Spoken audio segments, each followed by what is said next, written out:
Hare-hare. Grabe, sobrang bango ngayon dito sa bahay. Dahil nga dito sa aromatherapy machine or simply aroma diffuser. Teka. Super worth the budol mga mi. Patayin ko muna at ako wala nang makita. Ayan. Tahimik na sila. Super duper easy to use mga mi. Let me show you. I-press mo lang tong button. Ito sa number 1, every 5 minutes siya nag-spray. And then kung number 2 naman, every 10 minutes. And then kung number 3, every 50 minutes. Number 4 is every 20 minutes. And number 5, every 30 minutes. At kung gusto mo naman yung tuloy-tuloy, dito ka sa number 6. Tuloy-tuloy talaga yan. Magastos nga lang siya at madali siyang mauubos kung nasa number 6 siya. So ako, usually, nasa number 4 or number 3. Dalawa pa nga lang yung nabili ko, isa sa banyo at saka isa dito sa may laundry area namin. Or kung hindi ko naman na siya gagamitin sa laundry area, ililipat ko naman siya sa living room. At kung naghahanap ka na nga ng mga pangregalo ngayong darating na Pasko, I suggest, itry mo na to. Box pa lang o Paskong Pasko na. So dito nakalagay itong machine or itong diffuser. And then itong mga aroma nakaseparate to. So choice mo kung ano yung gusto mong scent. Marami siyang scent to choose from. Pero favorite ko talaga is Shangri-La at lemon. Gusto ko kasi yung fresh talaga. So ang una kong pinili is 2 lemon and Shangri-La. Mabango rin yung Hilton para sa akin, pero gusto ko kasi yung mas milder na amoy. So I suggest kung gusto niyo talaga ng mga super mild, itong Shangri-La. Kasi para lang siyang powder, ganon. Ewan ko ganon yung naamoy ko sa kanya.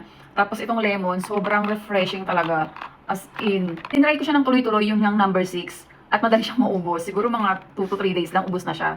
Kung hindi kayo nagtitipid, sige, go sa number 6. Pero since okay na ako sa number 3 or number 4, tumatagal siya sa akin ng mga 1 week. At ito nga pala ay rechargeable, type C. May kasama na siya rito pag binili mo. At saka meron din siyang ganito. Kung gusto mo siyang ilagay sa wall, hindi ka na magbubutas. Ayan. Lagyan mo lang siya dyan. Ayan. Kahit saan, pwede mo siya ilagay. Sa kwarto, sa bathroom, sa office. Bahala ka na. Sa buhay mo. So, ito yung kanyang type C. Tapos, bibili na lang kayo ng mga aroma. Ito nga, ubos na to. Ayan o. Ito ay lemon. 2 lemon. Saan yung isang lemon? Ito pala. Ito yung lemon. Ubos na. 2 lang kasi yung binili ko. Nagtry ako. And then, ito yung Hilton. Ubos na rin. At ito yung Shangri-La. Ang bango niya. Kaya pala bestseller yung Shangri-La at saka Hilton. Kasi for me, mas tapang-tapang ng konti yung Hilton. Pero hindi naman yung overpowering. By the way, 60 ml lang to. Kaya bumili ako ng pang-refill. Meron silang available doon. Na 250 ml. Kaya marirecommend ko talaga to kung naghahanap kayo ng mga pang-regalo. Ayun mo. Tapos affordable na siya. Itong machine is nasa 100 plus pesos lang. And then yung mga aroma naman na 60 ml is nasa 30 something. Ganon. And then ito yung refill na 250 ml. Ang kinuha ko ay syempre lemon. So next na lang yung 250 na Shangri-La. Kasi ang bango rin talaga.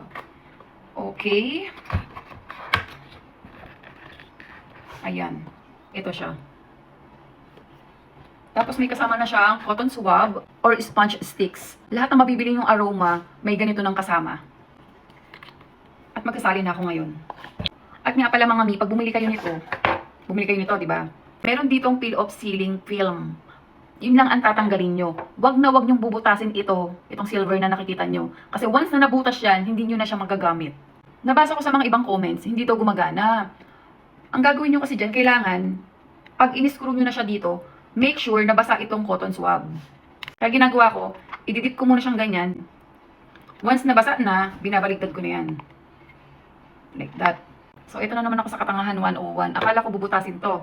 Yung pala, i-unscrew mo lang yan. Ganyan. Ganyan na siya kadali. See? Sobrang bango. Ayan, okay na yan. And then, ibalik na natin si sponge stick. At i-screw na natin dito.